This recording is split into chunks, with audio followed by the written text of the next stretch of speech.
North Korea exclusive is Kim Jong-un's deadly arsenal capable of striking Donald Trump. In an exclusive interview with Express.co.uk, CNN military analyst Cedric Leighton admitted that the Hermit Kingdom lacks the ability to strike the mainland U.S. due to its struggles to marry a small nuclear warhead with an ICBM missile. He said, "The basic missile test that was conducted the other day is one that is very different because it clearly showed a missile that could go a lot further than any of the previous versions that the North Koreans had tested.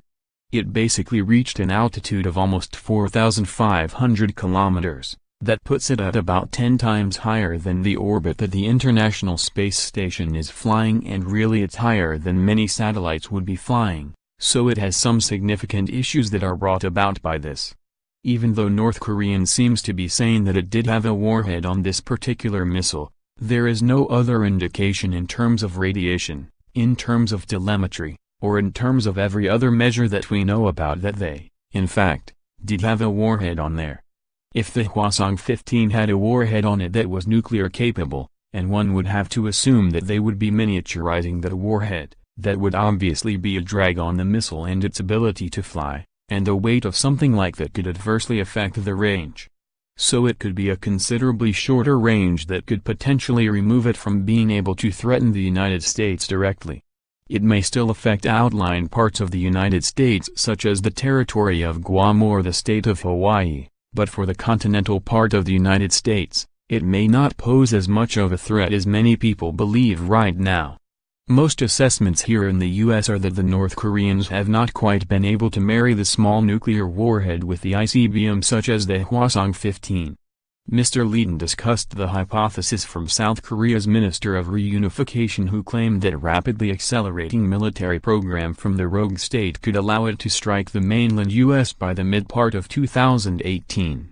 He added, "Many people give a lot of credence to the statements by the South Korean Minister of Reunification, which basically said that the North Koreans would have that capability by the early part or the mid-part of the coming year of 2018. So I think what we should do as prudent observers of this event is to think that the North Koreans are clearly working towards that goal. It is a publicly stated aim of theirs to actually have a missile that can threaten the United States with a legitimate nuclear warhead on it, and that kind of threat has to be taken seriously." Despite the seemingly imminent threat imposed on the world by despot leader Kim Jong-un, the military expert admitted that Pyongyang does not come close to the might of the U.S., China and the former Soviet Union. He declared, "The North Koreans do not have the type of arsenal that the Soviet Union used to have or that the Chinese used to have, and they certainly can't compete with either of those countries in terms of their modern-day weaponry. They also cannot compete with the United States in terms of the quality and quantity of the nuclear weaponry. North Korea is basically already part of that nuclear club, but the mechanisms that they exercise for their command and control of their nuclear weapons are not as robust and not as developed as those of other nations."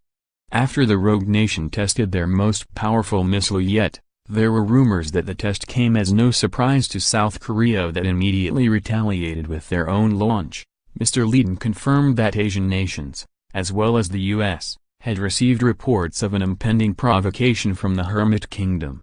He went on, "So a few days before the missile test there were reports that were primarily spoken about in Asia, especially in Japan, and a bit in South Korea, that there were indications that the North Koreans were getting ready to conduct a missile test. Although this is something that would certainly remain classified within the United States government, it stands to reason that they also had an indication that this would happen. However, they chose not to publicize that because in essence I think they did not want to egg on the North Koreans, and they wanted to see if the intelligence was actually correct, and sometimes with North Korea there are a lot of what I guess one could call false positives when it comes to intelligence, and it becomes a very challenging intelligence target. So in the United States at least we try to be very careful with how we assess intelligence pertaining to North Korea. So I'm certain that policymakers here in the US were aware that the North Koreans were probably planning to do something. There were a lot of questions in the run-up to this latest missile test as to why there had been such a long period of time between the previous missile test and the one that just happened. Based on North Korean statements and general North Korean behavior, I think most people, including myself, looked at this as not an indication as a willingness of the North Koreans to talk, but instead a time frame in which the North Koreans could better prepare themselves for these tests and conduct a more successful test than they otherwise would have been able to do.